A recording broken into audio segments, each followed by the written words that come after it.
오늘 우리에게 주시는 하나님의 말씀은 사도행전 25장 13절부터 27절까지 말씀입니다. 사도행전 25장 13절부터 27절까지 말씀, 제가 가진 성경은 신약 231쪽에 있습니다. 우리 함께 한 절씩 합독하도록 하겠습니다. 함께 읽겠습니다.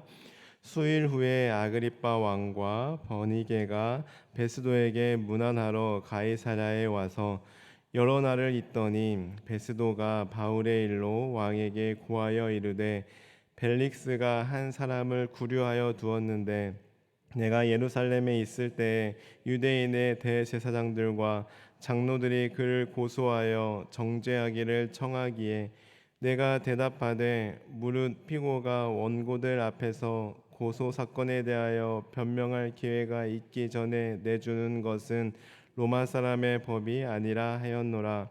그러므로 그들이 나와 함께 여기 오매 내가 지체하지 아니하고 이튿날 재판 자리에 앉아 명하여 그 사람을 데려왔으나 원고들이 서서 내가 짐작하던 것 같은 악행의 혐의는 하나도 제시하지 아니하고 오직 자기들의 종교와 또는 예수라 하는 이가 죽은 것을 살아있다고 바울이 주장하는 그 일에 관한 문제로 고발하는 것뿐이라.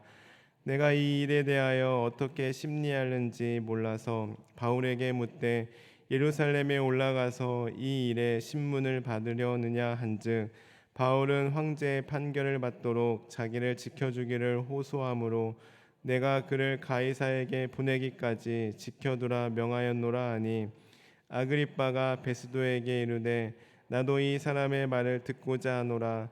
베스도가 이르되 내일 들으시리이다 하더라.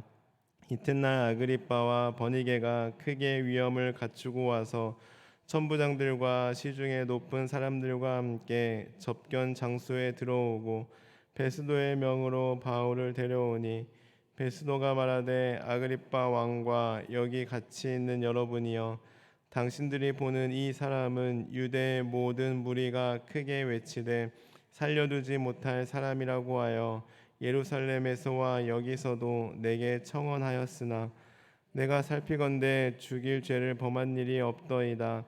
그러나 그가 황제에게 상소한 고로 보내기로 결정하였나이다.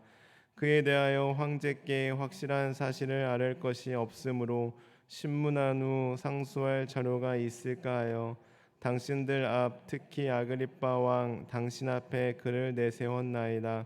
그 죄목도 밝히지 아니하고 죄수를 보내는 것이 무리한 일인 줄 아나이다 하였더라. 아멘. 말씀을 듣기에 앞서 한 가지 소식 전해드리겠습니다. 고 최용만 권사님 발인 예배가 오늘 오전 7시 30분 다보스 병원 장례식장에서 있습니다. 교회에서는 예배 후 오전 7시에 출발하고 어울림에서 7시 15분에 경유합니다. 가능하신 분들은 함께 가셔서 슬픔에 빠진 유가족들 위로해 주시기 바랍니다. 이제 오늘 말씀을 보시면 오늘 함께 읽으신 말씀의 앞단락인 1절부터 12절까지 보시면 바울이 베스도에게 로마의 가이사 앞에서 재판받기를 상소하여 그의 로마행이 결정된 사실에 대해 기록하고 있습니다. 그리고 이어서 오늘 본문의 말씀에서는 아그리빠 왕이 베스도 총독에게 문안 인사하러 왔을 때 베스도가 바울의 문제에 대하여 자문을 구하고 조언을 받으려는 장면을 그리고 있는데요. 그 내용을 좀 자세히 살펴보면 베스도는 바울을 로마의 가이사에게 보내기 위해서는 상소할 죄목을 공소장에 써서 같이 보내야 하는데 바울의 죄목을 마땅하게 정할 수 없었습니다. 또한 그렇다고 해서 유대의 사정을 잘 모르기 때문에 섣불리 바울을 석방하였다가는 유대인들의 마음을 거스를 수도 있기 때문에 베스도는 이러지도 저러지도 못하는 상황이었습니다. 바로 그때 마침 아그리빠 왕이 방문하였고 베스도는 유대의 사정을 잘 알고 있던 아그리빠 왕에게 바울을 어떻게 하면 좋을지 자문을 구하게 된 것인데요. 이처럼 아그리빠 왕에게 조언을 구하는 베스도의 태도를 보아 베스도는 복음을 긍정적으로 여긴 것 같지는 않지만 그러나 공정한 재판하기를 원했던 것 같습니다.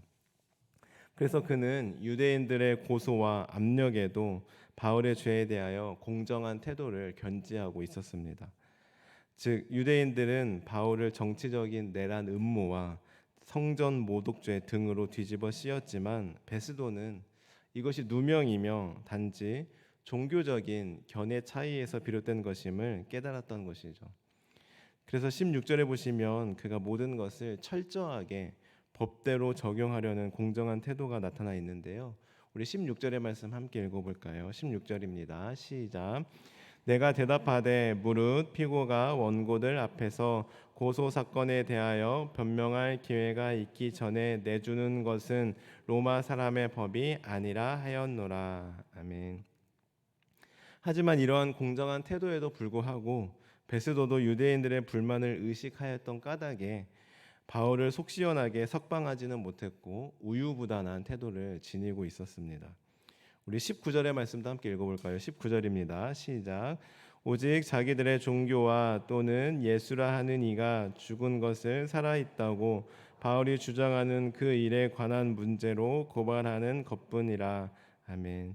함께 읽으신 것처럼 바울이 전한 것은 오직 복음, 즉 예수 그리스도의 죽음과 부활뿐이었습니다. 그러니 당연히 바울의 죄목은 찾아볼 수 없었던 것인데요. 그래서 베스도는 결국 마침 찾아온 아그리빠에게 자문을 구하게 된 것이고 이 말을 들은 아그리빠는 바울에 대해 호기심이 생겼으며 바울의 말을 듣고 싶어 하였습니다. 그리고 이튿날 아그리빠는 격식을 갖추고 천부장들과 높은 위치에 있는 사람들과 함께 바울을 데리고 오라고 명합니다. 그러자 베스도가 사람들을 향하여 자초지종을 설명하는데요. 24절과 25절의 말씀을 보시면 유대 무리들이 하도 바울을 살려두면 안 된다고 했는데 나에게 청원하였는데 내가 살펴보니 그는 죽을 만큼 큰 죄를 범한 일을 저는 찾지 못했습니다. 그래서 지금 이렇게 바울을 여러분과 아그리빠 왕에게 세운 것입니다 하고 설명합니다. 여기까지가 오늘 말씀의 줄거리인데요. 저는 오늘 말씀을 통해 두 가지 측면에서 은혜를 함께 나누고자 합니다. 먼저 첫 번째로 복음을 전할 수 있는 기회는 항상 주어지는 것이 아니고 또한 하나님이 주시는 기회라는 것입니다. 우리 어제 주일 예배 시간에 우리 담임 목사님 통해 말씀을 들었지만 이 기회라는 것은 항상 주어지는 것이 아니며 고민할 찰나에 사라져 버립니다.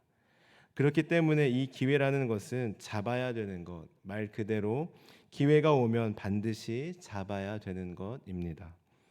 그런데 오늘 말씀의 바울은 그 기회를 항상 놓치지 않았고 잡았는데요. 어떤 기회입니까? 방금 전 말씀드렸듯이 복음 전할 수 있는 기회였습니다. 그는 복음을 전할 기회라면 놓치지 않고 잡았습니다. 아니 그는 모든 기회를 다 복음을 전할 기회로 삼았습니다. 자신에게 이렇게 건강이 있을 때, 시간이 있을 때, 생명이 있을 때 이 시간들을 하나님께서 복음 전하라고 주신 기회로 여기고 복음 전할 기회로 삼았던 것입니다.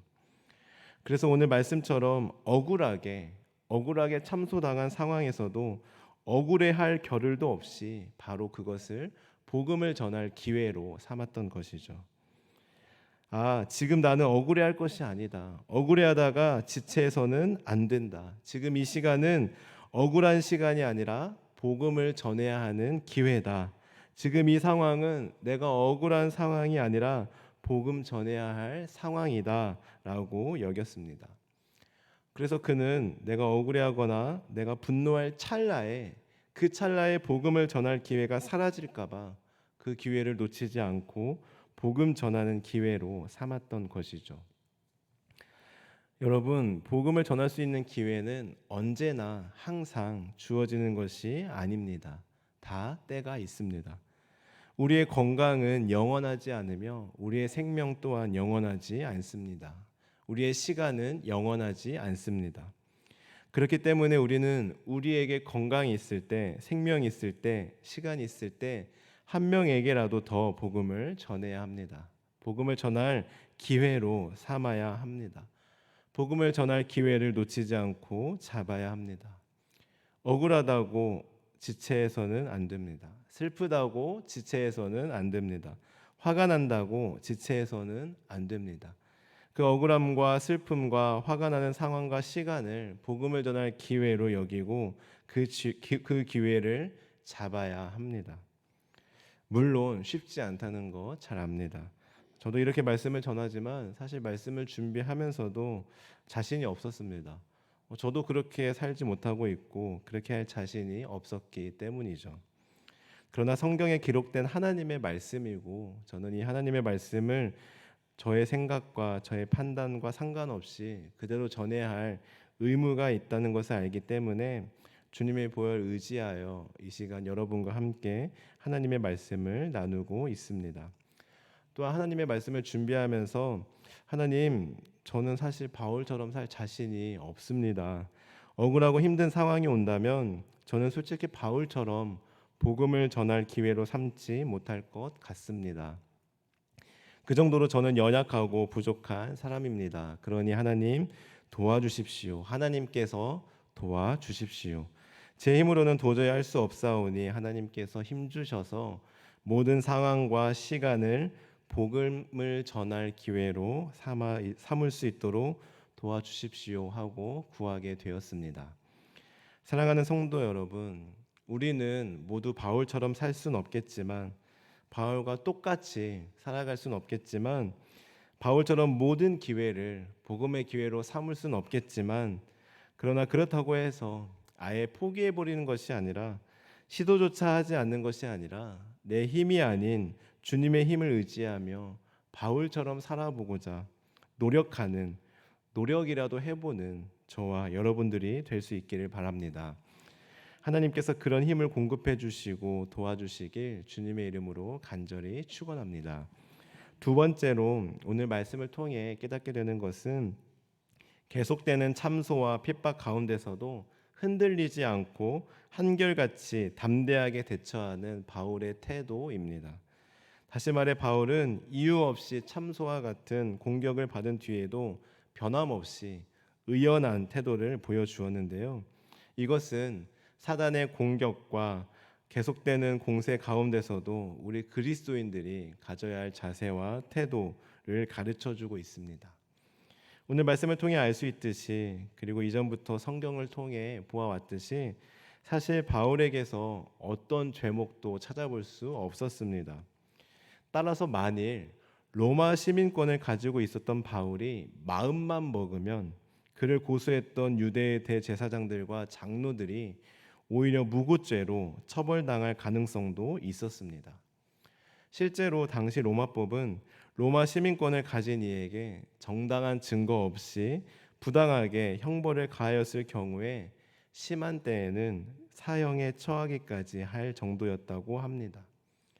그러나 우리는 오늘 말씀을 통해 알 수 있듯이 그리고 이후에 전개되는 바울의 행적에 대한 기록을 통해 알 수 있듯이 바울은 결코 유대 종교 지도자들에게 보복하지 않았습니다.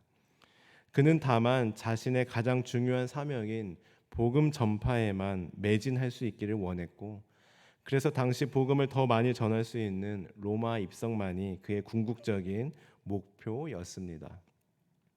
사랑하는 성도 여러분, 혹시 여러분도 어떻게든 하나님의 영광을 위하여 살아보고자 노력하고 조금이라도 더 온전하고 선한 삶을 살려고 할 때 바울처럼 오히려 무고히 참소를 당하여 괴로움을 당하고 억울한 상황에 처해졌던 경험은 없으십니까?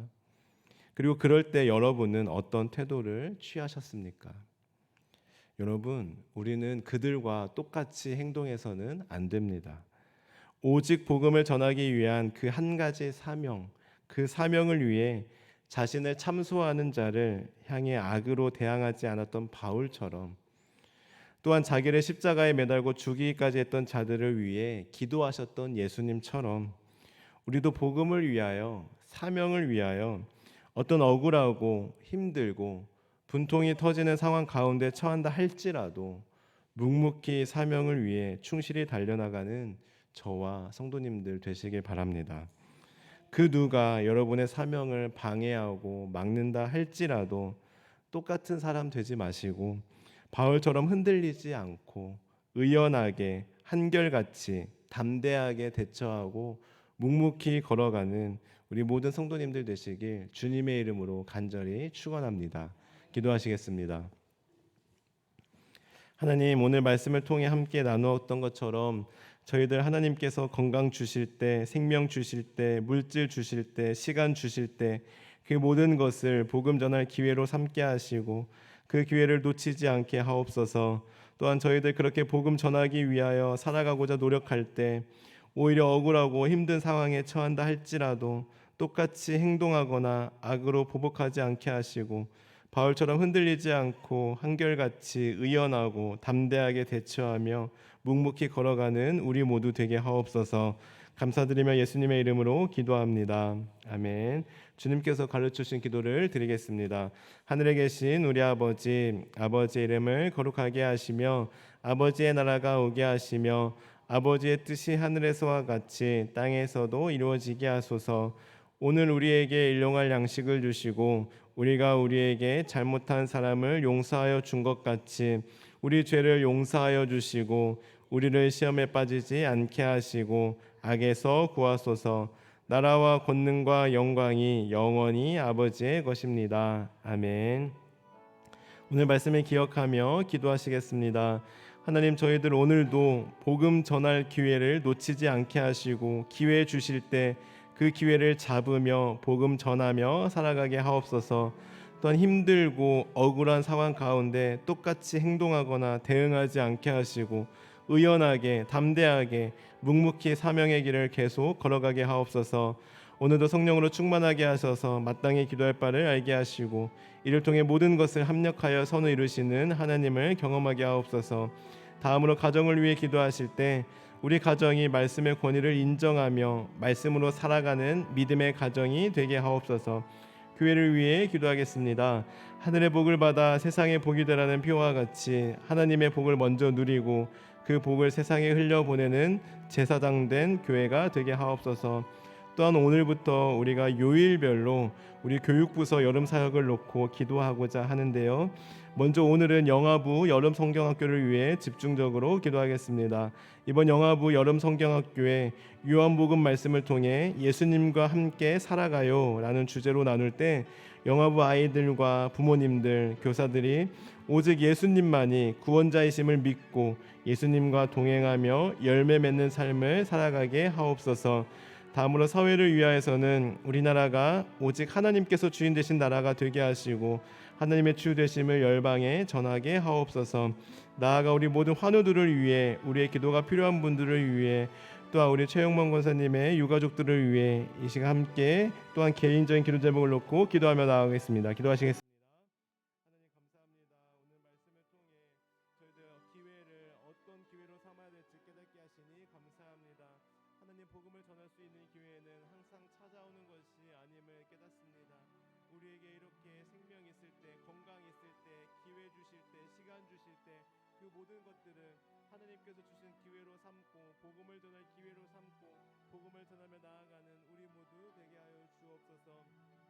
하나님 또한 저희들 그렇게 마음 먹고 하나님 영광 위하여 복음 전하며 살아가고자 마음 먹고 결단하고 나아갈 때 그러나 오히려 억울하고 힘들고 또한 상처받는 그런 상황에 맞닥뜨릴 때가 있습니다. 하나님 저희들 그럴 때 똑같이 대응하거나 똑같이 행동하는 것이 아니라 오늘 말씀의 바울처럼 의연하게 담대하게 한결같이 묵묵히 사명의 길을 계속 걸어갈 수 있도록 인도하여 주옵소서. 우리의 힘으로 할 수 없습니다. 하나님 우리는 연약하고 부족합니다. 하나님께서 힘주시고 하나님께서 도와주셔서 그렇게 살아갈 수 있도록 하나님께서 친히 인도하여 주옵소서. 오늘도 성령으로 충만하게 하셔서 마땅히 기도할 바를 알게 하시고 그리하여 모든 것을 합력하여 선을 이루시는 하나님을 경험하게 하옵소서.